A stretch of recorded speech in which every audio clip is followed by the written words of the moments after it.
You know what nobody talks about? It's not the doing that breaks you, it's the thinking. It's knowing what needs to happen, when it needs to happen, who needs what, what's running low, what's coming up next week, what you almost forgot, what you remembered just in time, and what's been sitting in the back of your head for 3 days because you can't do anything about it yet. That's the part that wears you down to nothing. And nobody claps for it. Nobody sees it. Nobody even knows it happened. Hey, I'm Tamberly. Welcome to Digital Wellness Journal. We've been talking about the mental load, what it is, where it lives, and why it's so hard to shake. And today I want to get into the part that doesn't get talked about enough. Not just what you're carrying, but what it's doing to you while you carry it. So here's the thing most people tend to miss when they talk about the mental load. They talk about tasks, the to do list, the calendar, the chores, and yes, all of that is real. But the mental load isn't really about the doing. That's the easy part, right? It's about the thinking that happens before, around, underneath everything you do. So here's a quote I love that puts it perfectly. The mental load is thinking work, and thinking is work. It just doesn't look like anything from the outside. And that's the part that gets us because nobody sees thinking. Nobody sees you holding 17 things in your head while you're making dinner or sitting in a meeting or trying to fall asleep. They just see you and you look fine. There's a cartoon that made the rounds a few years back. A woman's partner walks up and says, "Hey, I want to help. I'll make dinner tonight." And then immediately follows it with, "What should I make?" And that's it. That's the whole thing, right? Because she still had to do the mental work of figuring out what's in the fridge, what everyone will eat, what there's time for, what needs to get used up, and he did the cooking. She did the thinking, and the thinking is the load, right? That hits different when I first saw it. Yeah, it really did. And here's what that kind of constant thinking actually does to you. And this is the part that nobody tells you. When you're when you're working memory, your brain's ability to hold and manage information, it constantly maxes out. You don't just get tired, you get depleted in a way that doesn't fix itself with one good night's sleep. It just doesn't. You start snapping at people you love, not because you're a bad person, but because you are past capacity and something small is the last thing that fits. You know that moment somebody asks you a simple question and you just dissolve, or you just lose it over something that, in the grand scheme of things, doesn't even matter.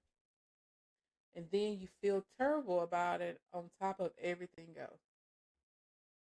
Now, that's not a character flaw, okay?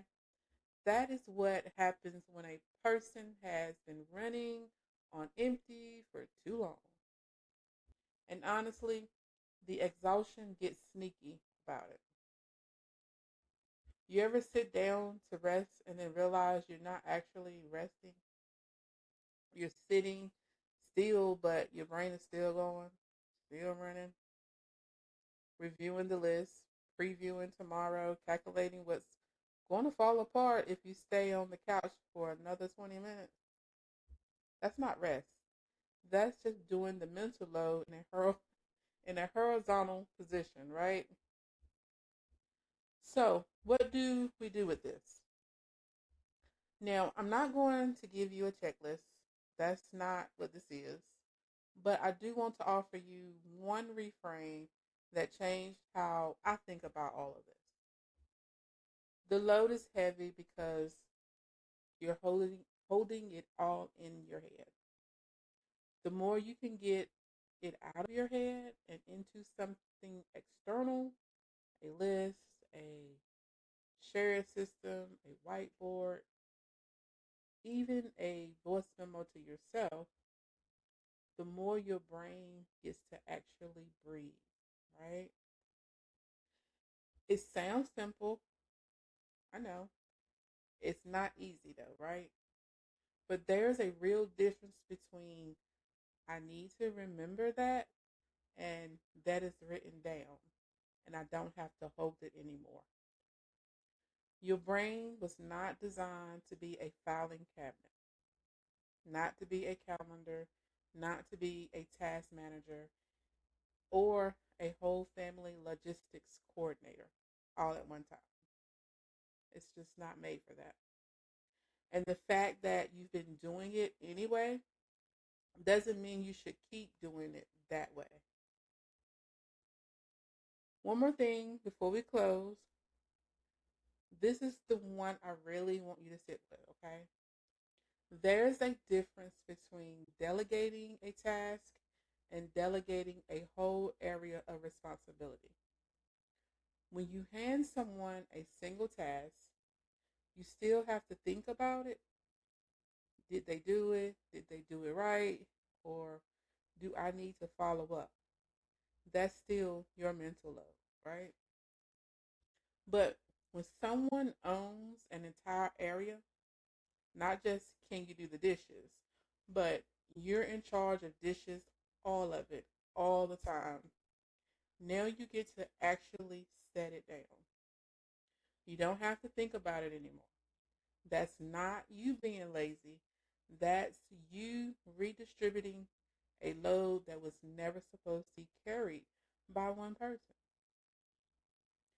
Now, I know not everyone has someone to redistribute to, right?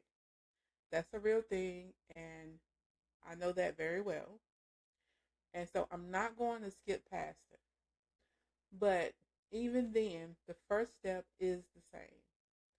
Get it out of your head, see what's actually there, because you cannot make decisions about a load you cannot see. And that's what we're doing here. That's what this whole series is about. So if you're watching this and you feel seen right now, come be around more women who get it. If you want a community of women on this exact same journey, lightening the load and slowly coming back to themselves, come join us in the Prompt Life. It's free, it's real, and it's full of women who get it without you having to explain yourself. The link is in the description, and I'll see you in the next one. Thanks for watching. If you're designing a life less loaded, subscribe and join the community. Drop a comment below. I read every single one. See you next time.